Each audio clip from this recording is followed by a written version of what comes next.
Obrigado mais uma vez por nos acompanhar. Hoje nós vamos falar sobre o resultado do julgamento do Supremo Tribunal Federal, que definiu a incidência do ISS sobre a licença de uso, do direito de uso do software. Muitos estados vinham cobrando ICMS sobre sobre essas licenças de uso de software, né? Caso, por exemplo, da licença de uso de... Não quero fazer propaganda, mas acho que nem precisamos fazer propaganda, né? Mas os denominados softwares de prateleira, onde você tem uma licença, instala aquele software no seu computador, ou notebook, ou até mesmo iPads, celulares, etc. E durante um tempo você tem o direito de usar aquele software. Depois de um determinado tempo, aquele software, aquela licença expira e você tem que baixar uma nova licença para ter o direito de continuar usando. Alguns estados queriam cobrar o ICMS porque eles não teriam caráter personalíssimo, que seria um divisor de águas de acordo com o estado para determinar a sua cobrança do ICMS sobre esse software. O Supremo Tribunal Federal, e aí gerou uma grande discussão judicial, porque os municípios cobravam, porque está previsto na Lei Complementar 116, o direito de cobrança do ISS sobre as sessões de direito de uso, né? E alguns estados vinham cobrando, como sempre, o estado de Minas Gerais, um estado mais fiscalista, querendo cobrar o ICMS sobre esse software. Então o Supremo Tribunal Federal interpretou que esta licença de uso, cessão do direito de uso ou licença de uso desses softwares são sujeitos à tributação exclusiva do ISS e não do ICMS.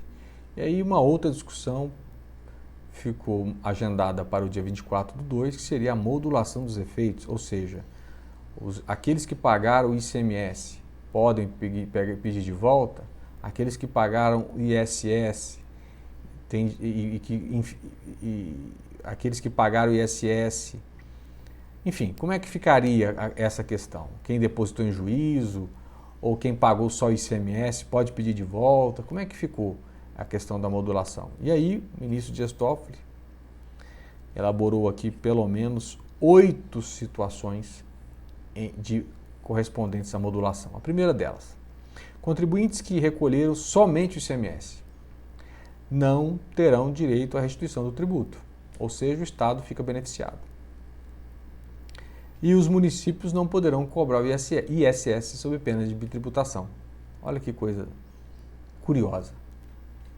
Quer dizer, algo que é ilegal, o contribuinte acaba e vira essa subversão à ordem jurídica. Mas vamos lá. Contribuintes que recolheram somente o ISS. Então o pagamento será validado e os estados não poderão cobrar ICMS. Ok, essa é a questão mais justa, né? Contribuintes que não recolheram nem ICMS nem ISS até a véspera da publicação da ata de julgamento. Haverá apenas a possibilidade de cobrança do ISS, respeitada a prescrição.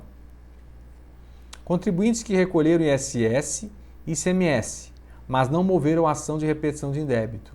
Então, como é situação de bitributação, haverá a possibilidade de restituição do ICMS, mesmo sem ter ação em curso, sob pena de enriquecimento ilícito dos estados e validade do recolhimento do ISS. Ações judiciais pendentes de julgamento movidas por contribuintes contra estados, inclusive ações de repetição de indébito, nas quais se questiona a cobrança do ICMS. Bom, tais processos deverão ser julgados com base no entendimento firmado no STF de que incide ISS e não ICMS em operações de software. Haverá a possibilidade de restituição ou liberação de valores depositados a título de ICMS. Ações judiciais, inclusive execuções fiscais, pendentes de julgamento movidas por estados visando a cobrança do ICMS quanto a fatos ocorridos até a véspera da data da publicação da ata de julgamento. Como é que fica? Tais processos deverão ser julgados com base no entendimento firmado pelo STF de que incide ISS e não ICMS em operações de softwares.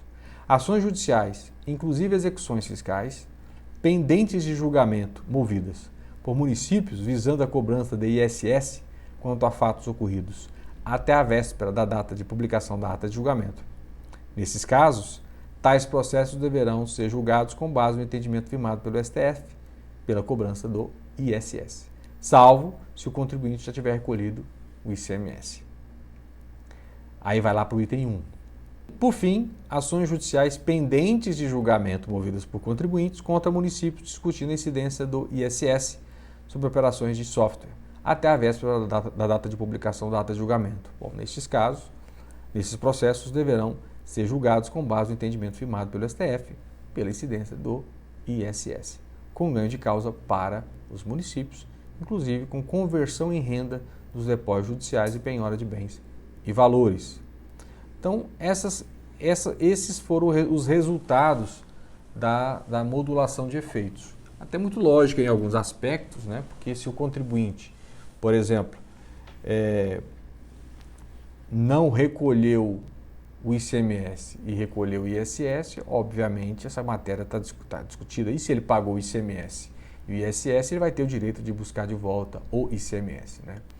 Então, dá segurança jurídica e não permite o enriquecimento ilícito por parte de qualquer um desses entes tributantes. Lógico, se ele pagou o ISS, evidentemente que o ISS é devido, conforme o entendimento do Supremo. O enriquecimento ilícito aqui ficaria por conta do ICMS, caso ele tenha pago indevidamente. Se ele depositou em juízo, ele levanta o valor que ele depositou em juízo, respeitando, portanto, o entendimento da Suprema Corte. A meu ver, o entendimento, a fórmula encontrada pelo ministro Dias Toffoli para modular esses efeitos, acompanhado evidentemente pela maioria dos ministros do Supremo Tribunal Federal, foi muito bem acertada e preservou a segurança jurídica em torno dessa discussão.